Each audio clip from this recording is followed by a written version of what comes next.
Walang leksyong mas malalim sa mapagmahal na Diyos. Mula sa buong buhay ng paniniwala na tutuhan ang daway pa ng mahalin ng Diyos. Kung ika'y naniniwala, magsikap mahalin siya. Kung ika'y naniniwala ngunit di nagmamahal, di ko makamit kaalaman ukol sa kanya at mahalin siya, na may tunay na pag-ibig na mula sa iyong puso. Walang saysayang iyong paniniwala. Kung naniniwala ka sa Diyos ngunit di siya mahal, walang kabuluhan kang nabubuhay. Buhay mo'y pinakamababa sa lahat.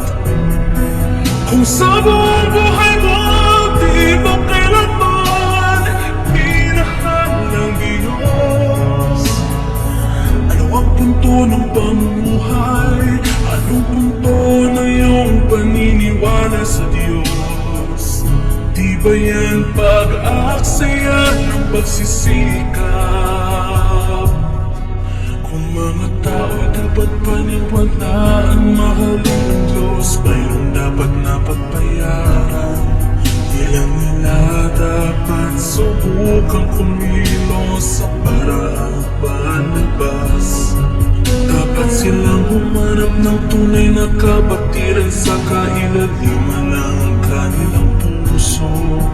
Kung ika'y mahilig sa pag-awit at pagsayaw, ngunit hindi mo maisagawa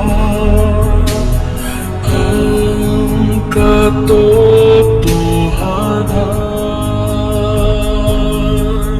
masasabi mo bang tunay na mahal mo ang Diyos? Kung naniniwala ka sa Diyos ngunit di siya mahal, walang kabuluhan kang nabubuhay. Buhay mo'y pinakamababa sa lahat.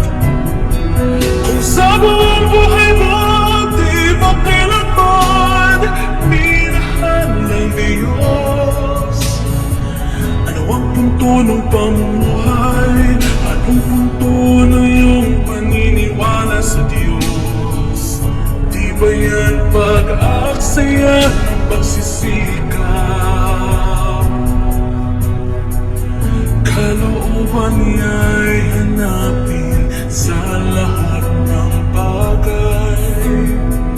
Siya sa atin ang manalin pag may nangyari sa'yo. Unawain kalooban ng Diyos, subukang makita kung ano ang nais niyang makamit mo at kung paano mo dapat isa-isip to. Kung naniniwala ka sa Diyos ngunit di siya mahal, walang kabuluhan kang nabubuhay. Buhay mo'y pinakamababa sa lahat. Kung sa buong buhay mo di mo kailanman minahal ng Diyos, ano ang punto ng pamumuhay? Anong punto na iyong paniniwala sa Diyos? Di ba yan pag-aksaya ng pagsisikap?